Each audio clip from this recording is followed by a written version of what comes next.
Michaung புயல் மற்றும் வெள்ளத்தின் பாதிப்பிலிருந்து மக்கள் மீண்டு வரும் நிலையில் மீண்டும் கனமழை பெய்யக்கூடும் என்ற தகவல் அச்சத்தை ஏற்படுத்தியுள்ளது. அடுத்து எந்த அளவில் மழை பொழிவு இருக்கும் என்பதை தென்மண்டல வானிலை மைய இயக்குநர் பாலச்சந்திரன் தரும் விளக்கத்தை தற்போது பார்க்கலாம். வணக்கம்.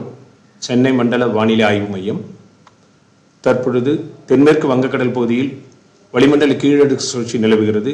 இதன் காரணமாக அடுத்து வரும் 5 தினங்களுக்கு தென் தமிழக பகுதிகளில் அநேக இடங்களிலும் வட தமிழக பகுதியில் ஒரு சில இடங்களிலும் லேசானது முதல் மிதமான மழை பெய்யக்கூடும்.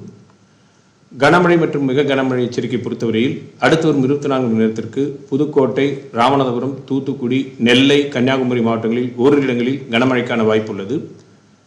16ஆம் தேதி புதுக்கோட்டை, சிவகங்கை, ராமநாதபுரம், தூத்துக்குடி ஆகிய மாவட்டங்கள் ஓரிரு இடங்களில் மிக கனமழையும், டெல்டா மாவட்டங்கள் மதுரை, விருதுநகர், நெல்லை, கன்னியாகுமரி மாவட்டங்களில் ஓரிரு இடங்களில் கனமழை பெய்யக்கூடும்.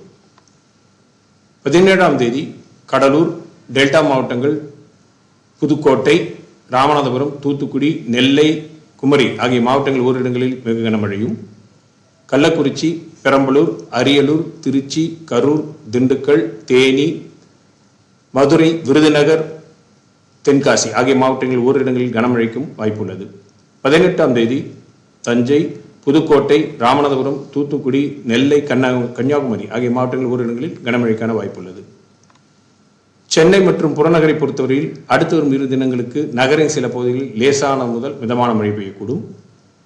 மீனவர்களுக்கான எச்சரிக்கையை பொறுத்தவரையில் தென்மேற்கு வங்கக்கடல் மற்றும் அதனை ஒட்டியுள்ள தமிழக கடலோர பகுதிகள், மன்னார் வளைகுடா மற்றும் குமரிக்கடல் பகுதிகளில் 15ஆம் தேதி முதல் 18ஆம் தேதி வரை பலத்த காற்றானது மணிக்கு 40 முதல் 45 கிலோமீட்டர் வேகத்திலும் அவ்வப்பொழுது 55 கிலோமீட்டர் வேகத்திலும் வீசக்கூடும்.